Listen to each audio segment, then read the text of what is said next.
We get quite a few emails and comments asking us to do various instructional videos, so we put out a poll asking you, the viewer, what you would most like to see us do an instructional video on. So what we're going to cover today was at the top of your list.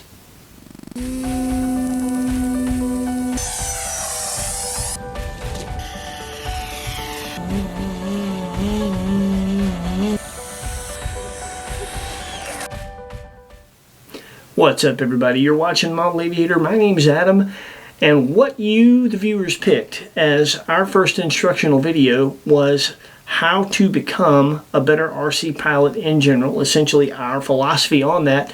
So that's what we're going to tackle today. So right off the bat, it's worth mentioning that anytime somebody says the word philosophy, that's just another good way of saying their opinion. And this is no different. There are a lot of ways to get better as an RC pilot. We're not saying that our way's the only way. We're not saying our way's the best way. I'm just telling you that this is how I became whatever level of pilot you perceive me as watching our videos. This is how I got here. This is what I teach my students, of which there have been many. I've helped a lot of people. It's one of the things I love to do in the hobby. It's one of the reasons we started the channel. It seems to be working. But that and $7 will get you a coffee at Starbucks. So take it for what it's worth. I recommend that you check out a lot of instructional videos, a lot of personal instruction if you can get it. The more perspectives you get, the more chances you have that somebody will say the thing that you need to hear that resonates with you and gets you on your way to being a much better pilot. It might be something that you hear today. It may be something else. Check it all out. The only thing that I would caution you on is if you're learning anything specific from someone, whether it be a YouTube personality, an instructor at a local field, you just want to make sure that they can consistently repeat with different airplanes whatever technique it is that they're trying to teach you.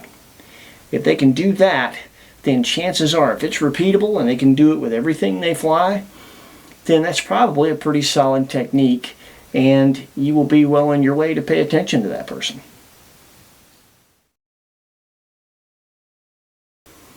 So one of the first things that I want to touch on has definitely helped me become a much better pilot, and that is humility. And let me explain that. I've seen a lot of different types of pilots. There are a lot of pilots that really want to learn. They're always trying to progress. Then there are pilots that get to a certain point and then they just stop. They're not interested in really getting better, and they're not trying. They've got to the point that they want to get at, and they're there, and that's fine. And there's nothing wrong with that if that's what you want out of it. Different strokes for different folks. We get it. But there are folks out there that get really frustrated with failure. They crash a lot, they doink a lot, and instead of just taking it in stride as just part of what happens at their skill level, they get angry at the airplanes. They blame the plane. They blame the wind. They blame anything other than just considering that maybe they need to get better.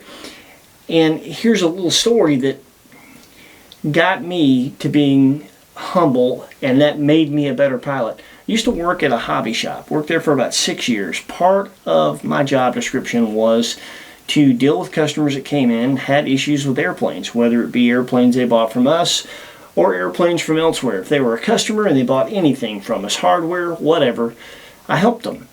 Sometimes I could help them right there in the shop. Sometimes we had to go to the field later. But I always tried to help them. And one of the interesting things that I found, and this is probably in 6 years, I'll bet I probably helped 200 people with various problems. And bear in mind, when they came through the door, they were certain that there was something wrong with the plane.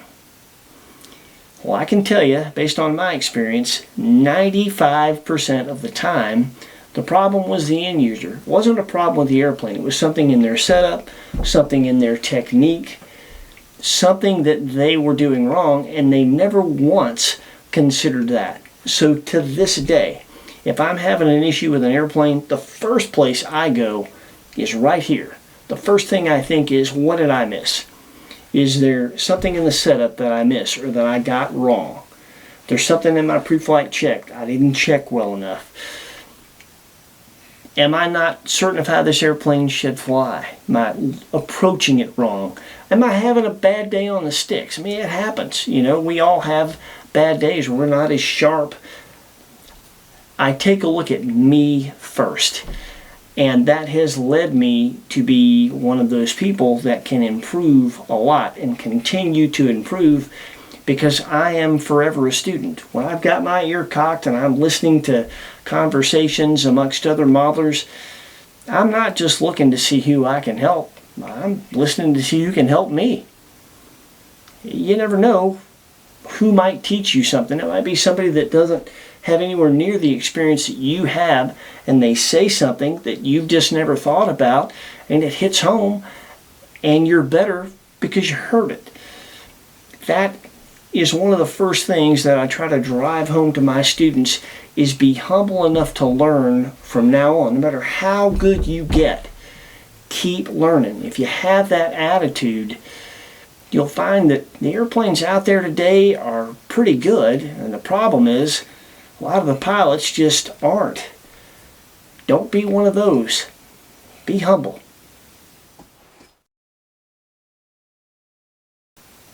In pretty much any instructional video for anything, anybody worth their salt is going to drive home the value of practice. But one of the things, especially in aviation, that doesn't get driven home in model aviation as much by as many is the value of proper practice. There's a big difference in just practicing something and practicing the right thing. There are a lot of people that go out and, you know, they're kind of loners. They don't like to fly with a lot of people, and that's fine. If you're not a club person, that's okay. I don't know how long that's going to last with remote ID coming, but you know, there's going to be a way to do both. You're going to be able to park fly or club fly. If you'd rather fly by yourself, that's fine. But going out and just trying to figure stuff out. I've watched pilots put themselves through a lot of frustration. They know what they want the airplane to do, but they don't have any idea how to get it to do it. And they just start trying stuff. And of course they fail and they get frustrated. The other thing that I've seen happen is, you've heard the saying, you know, a broke clock is right twice a day. Well, every now and then, some of these folks that I've observed doing this, you know, offer them help. They don't want help. You just kind of stand back, let them go. They'll get lucky. They'll actually execute what they want to execute, and they're paying attention to what they did. Well, what they did is completely wrong. They're not making it easy, but they got it right that one time. So they start practicing something that is just going to make executing what it is they want to learn, the maneuver or technique they want to learn, much, much harder. It'll be really hard to get to the point of consistency and being able to repeat that, not just with that airplane, but with other airplanes that don't fly exactly like that one. So I really try to stress with my students to make sure that you're practicing proper technique before you start practicing at all. That will get you to the promised land much, much faster. Now, how do you know what proper technique is? Well, first and foremost, when you're talking about specific techniques flying an airplane, full-scale techniques usually are perfect for model airplanes. The principles are the same and they work. Now, sometimes you have to modify that depending on what your mission is and what you're trying to do with a model, because models have a much lower Reynolds number than an actual aircraft, and that makes a very, very big difference in performance. So sometimes if you use the same technique as a full scale with a model, you're not going to get the same result. You know what? Instead of talking about what a proper technique is, let's just show you. The second thing that came in second in our poll was how to do a scaled takeoff and landing. Well, today we're going to cover scaled takeoffs just to show you an example of what we would consider a proper technique. And bear in mind what I'm going to tell you here and what we're going to show you, and you'll get to see some flying here. We're going to show you some examples of what we're talking about. Pay attention how many different airplanes that you see and the fact that the performance is the same across the board. This works regardless of the runway. It works regardless of the airplane. This is how to take off a model Taildragger scale the way we do it. And what makes it a proper technique, in our opinion, is the fact that it's repeatable and fairly easy with anything. Check this out. Okay, I'm going to share the secret of those long, straight scale takeoffs with the Taildragger that you see us doing on the channel. There's a little trick that we're using that really works really well. And what makes it what we think proper technique is it fits the criteria that we talked about. It is repeatable with pretty much any Taildragger off of pretty much any surface. One exception being World War I airplanes that have a tail skid. And even then it works, but you need to be on grass. Shouldn't be taking an airplane with a tail skid off from pavement or geotextile anyway, because you'll just wear your skid out. But other than that, this technique works with any Taildragger, any size, any surface. So the first thing we need to do is explain what happens with a full-scale airplane when they take off, and then we can tell you what's wrong with that technique as it relates to a model doing a nice long-scale takeoff. So with a full-scale airplane, the pilot pushes up full throttle fairly quickly. Airplane comes up on power, pushes forward on the stick, down elevator to get the tail up. And then immediately they're on the rudder with the happy feet kicking right and left to hold that airplane, mostly right because the torque's trying to pull the airplane to the left, at least in a no wind component day. And when the airplane reaches flying speed, which takes a bit with a full-scale airplane, off they go. Well, with a model, you can use that same technique. But what happens with the model when you do that with the throttle?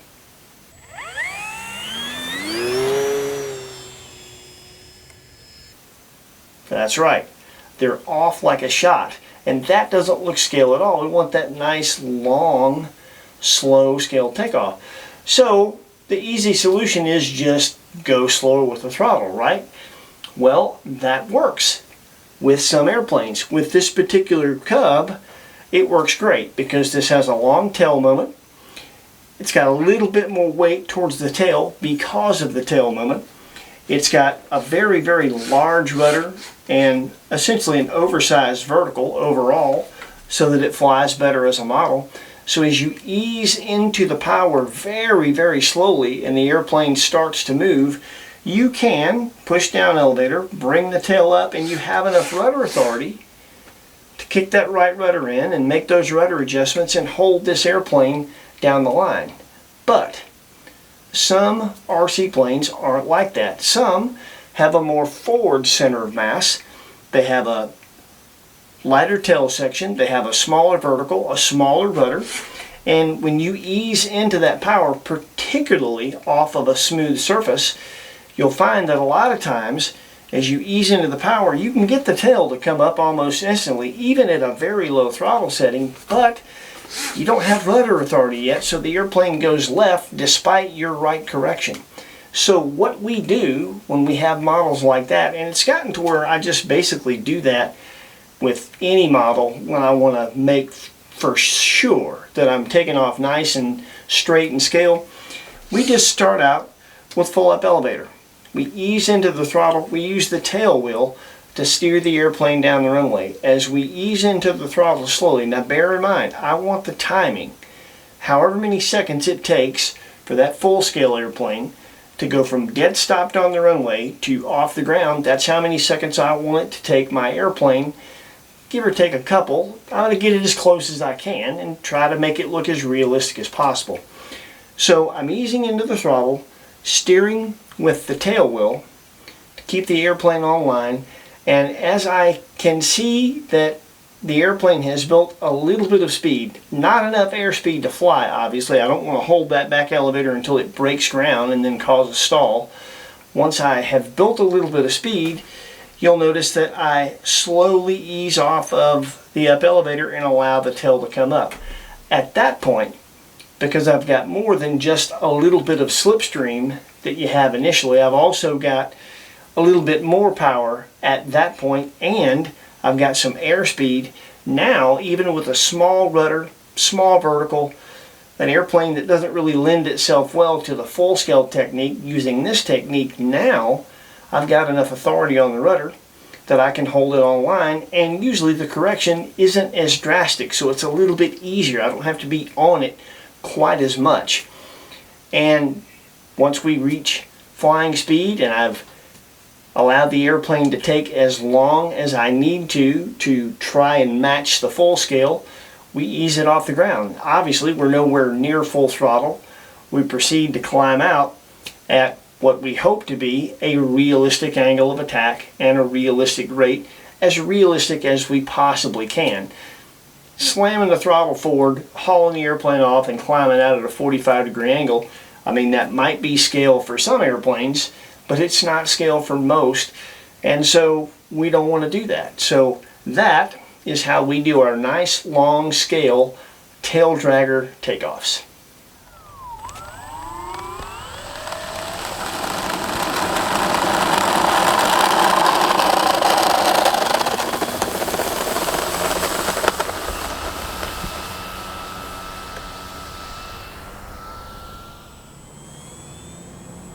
Notice in all these examples, the same technique works no matter the plane or the surface.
This technique even works with a tail skid.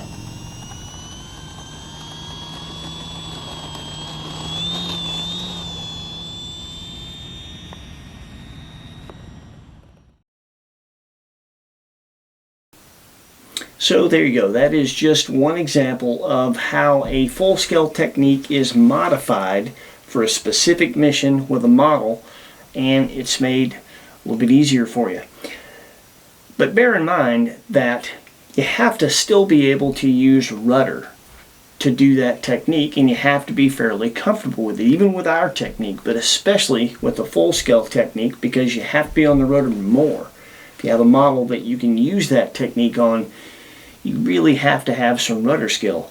And that happens to be part of what I perceive based on my experience watching all the people I've watched fly, teaching all the people that I've taught.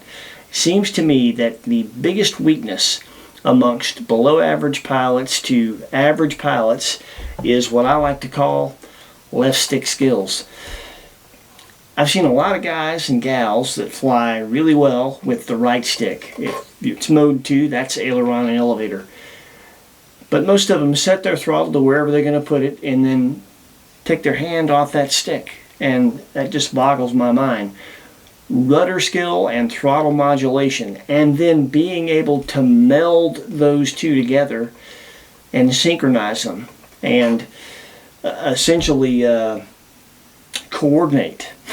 That's the word I'm looking for. Coordinate the two is part of what makes it sets an average pilot apart from a very, very good pilot. So we're going to show you a tool now that really, really improves that left stick skill and can make you a much stronger pilot. One of the best tools that I've found for attacking that weakness with rudder skills is a 3D profile foamy. Quite a few of my students have tried this method. It's worked really good for them. It certainly helped me early on when I first started flying 3D. Now, I'm not saying that you have to become a 3D pilot to get good with rudder. I'm not saying that you have to learn anything other than one maneuver that we'll show you here in just a moment. Now, these are 32-inch series 3D profile foamies. This one is a JTA Innovations Gamebird. This is my personal plane. It's more of a superlight. It has scaffolding, and I'm showing you this just to kind of show you the direction that we point you in and why. This airplane is very rigid for a foamy because of all the scaffolding. It's much harder to build because of that, and if you crash it and mess that stuff up, it's a little bit harder to repair. The advantage of this Twisted Hobbies Edge 540 that belongs to my buddy David Warren. David, thank you for letting us use this. This is part of a series from Twisted Hobbies that we highly recommend. If you go there and you check out their standard 32-inch monoplane 3D series, any of those airplanes will work fine for what we're talking about. The beauty of these airplanes, they're super easy to build. You use foam tack. They're reinforced with just more foam rather than scaffolding, so going together happens in about an evening. If you crash them, fixing them is very, very easy because they're a flexible foam. They're really hard to tear up. They're super light, and they make learning the one maneuver that we think will improve your flying across the board very, very easy, and they can be flown in your backyard once you get used to this. I would recommend starting at a large park or your flying field until you get used to it. But once you get used to it, you can take this thing pretty much anywhere and get some practice in with it. And remember, it's a tool. When you get something like this, it is a tool to help you improve your rudder skills and just make you a better pilot. So consider it a beater. If you bang this thing up, it's okay. It's just meant to learn with. They cost about $200 shipped to your door for the airplane and all the electronics other than your receiver. And like I said, in an evening, you got this ready to rock and roll and make you a better pilot. And now we're going to go to the schoolyard. I'm going to show you a little bit of flying I did with my Gamebird, where I'm talking to you about the one maneuver that will help you so much, why it will help you, and then we're going to show you some examples of what you can do with those newfound skills with the other airplanes in your hangar. Check this out.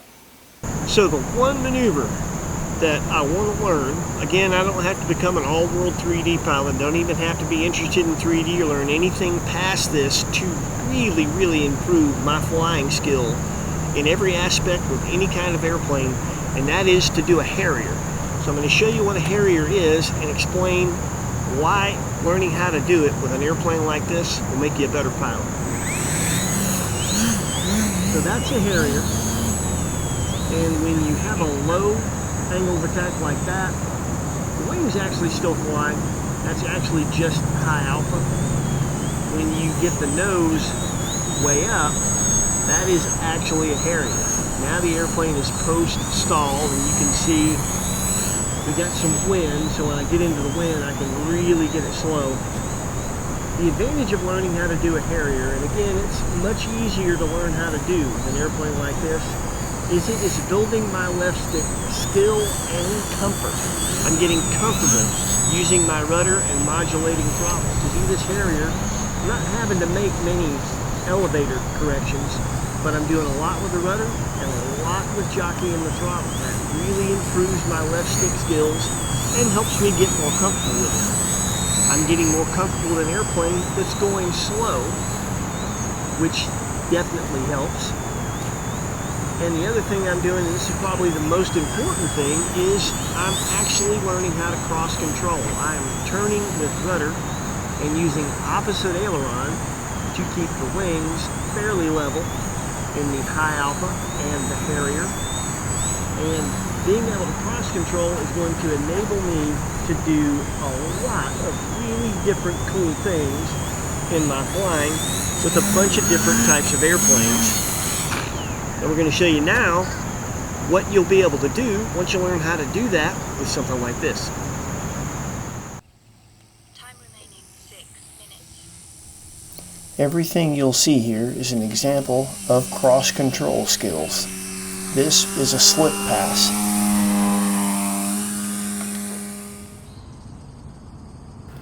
Here we're going to do a nice little slip to landing.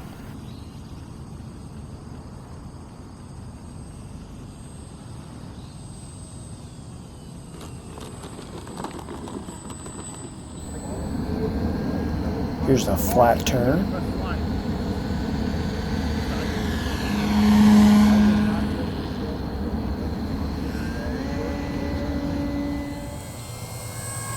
One-wheelers require cross-controlling. Aileron one way to get the wing up, rudder the other to hold your line. Even knife edges, whether it be a fast one with an EDF like this, or maybe something at normal speed, as in with our pits. That's just a few of the things your newfound skills will enable you to do.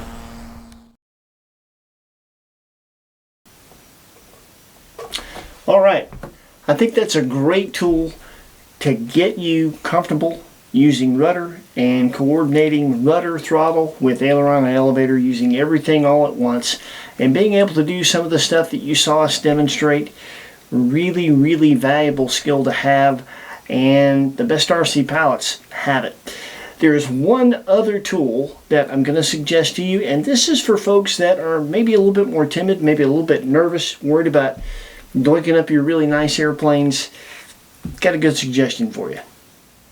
So this is an example of what we like to affectionately call a beater. And I think that is a very useful tool for anybody that's wanting to learn a new skill, but is the type of person that gets really nervous about messing up their nice airplane. If you're the type of person that goes out and you're trying to learn something new, you try it a couple of times, it doesn't work out, you feel like, ooh, that was close, you don't want to mess your nice airplane up, so you just stop working on it. And you just, maybe you say you're going to do that another day, you never get around to learning that. What a beater does is it gives you an airplane. This thing, the price was right. It's not that it's an ME-109, it's that it was given to me, it's old, it's got a lot of scratches on the paint, we had to fix the tail with carbon fiber. I mean, it's just rode hard and put away wet, but it meets the criteria. It flies good, I can handle it, and it will do the things that I want to work on. That's the only criteria that a beater has to meet, is can you learn what you need to learn with it without being so nervous about messing up one of your prized possessions, one of your favorite airplanes in your hangar. You get a beater, you don't care. If you scratch this thing up, who cares? It's already got scratches on it. That's the point, is for you not to be nervous and to stick with learning with it, because if you mess it up, it's okay. And there you go. We've enjoyed putting this together for you. Hopefully some of what we said will resonate with you and make you a better RC pilot. That's certainly our hope for you. We appreciate you taking the time to watch it. Please like, comment, and subscribe, and I promise next week we'll have a video that's got more flying in it. I know this was a lot of talking, and we talk a lot anyway, but there's really no other way to go over philosophy than to, you know, talk about philosophy. We'll fly more next week, I promise. Take it easy.